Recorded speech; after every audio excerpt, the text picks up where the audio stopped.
मैं तो यही कहूँगा कि जनता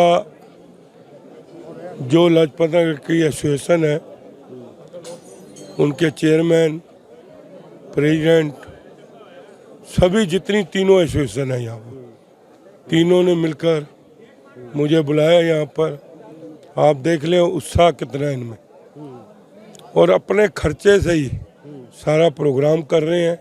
जहाँ जहाँ जा रहा हूँ ना, क्योंकि चुनाव में जब कैंडिडेट जाता है तो वो अपनी कुर्सियाँ बेचता है, अपने टेबल बेचता है, अपना सामान बेचता है, लेकिन आप इन लोगों से पूछो, सिर्फ मेरे को इन्होंने, मैं तो पेंट में हाथ डाल कर आया हूँ और यहाँ मेरा स्वागत कर रहे हैं। ये मैंने कमाई की है जो लोगों के काम करके, ये मेरा सम्मान हो रहा है।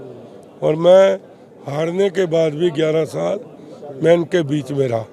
मैं जो दूसरा कैंडिडेट है आपका वाला, अगर वो सेवा की होती तो पटपरगंज छोड़ के क्यों होता? वो तो डिप्टी सीएम भी रहा है, इसका मतलब सेवा नहीं की ना।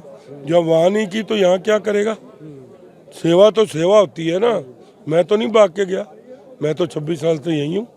मैं हारने के बाद भी 11 साल से इन लोगों के बीच में रहा। और ये जो है, ये इसको ये कंप्लेंटर होता था किसी टाइम, जो आपका सीएम बना था, ये कंप्लेंटर होता था किसी टाइम। आप इसका इतिहास निकाल लो। ये सुबह उठते ही झूठ बोलना शुरू कर दे। इसकी मुख्यमंत्री ने कहा मैं आज से 1000 की महिलाओं को, इसने शाम होते होते 2100 कर दिया और रजिस्ट्रेशन भी करने चली गई। लेकिन इसी की सरकार ने कहा कि हमारे पास ऐसी कोई स्कीम ही नहीं। तो इससे बड़ा झूठ क्या है? इसने कहा मैं बच्चों की कसम खाता हूँ कि मैं कांग्रेस से नहीं करूँगा, किया समझौता। इसने कहा मैं 3 फ्लैट में रहूँगा, 45 करोड़ में चला गया। तो ये जो है, ये सुबह उठते ही झूठा है। इसने ये जो नीचे वाले थे, इसने सारों को पैसे अपने पास डकार कर लिए और इनको जेल भेज दिया। ये इसकी स्कीम थी। जंगपुरा में ये होने जा रहा है कि इन दोनों को जितने वोटें पड़ेंगी उससे डबल मुझे वोटें पड़ेंगी, तो इनकी मिला के। आपकी चुनौती किससे है?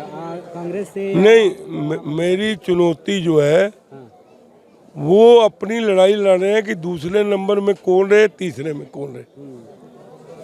वो अपनी लड़ाई लड़ रहे हैं कि मैं 2 में आ जाऊं या मैं 3 में आ जाऊं। हमारा तो सीधा पैकेज है 50,000 वोटों का। आप जिस दिन डब्बे खुलेंगे उस दिन आप मेरे को पकड़ लेंगे ना, 50,000 से 1 वोट भी कम हो तो आप लिख लो आज। क्योंकि हमें पता है कि हमने रह के हारने के बाद भी इनकी सेवा की है। कोई भी व्यक्ति आएगा उसके लिए साथ चले, हारने की बात की बात। मैं तो जंगपुरा विधानसभा के जितनी जनता है, मैं उनका सम्मान इसलिए करता हूँ कि हारने के बाद भी जो चीता एमएलए को एमएलए नहीं समझा, वो तरविंदर मरवा को ही एमएलए समझता है। गरीब आदमी मुझे ही एमएलए समझता है। और मेरा जो काम करने का तरीका, चाहे एमएलए था, इनके यहाँ पर तो एक एक महीना लोग तरसते रहे, गंदा पानी आ रहा है। जो मेरे पास जब आ गए तो शाम तक पानी गंदे की जगह मीठा साफ पानी आने लगा। क्यों?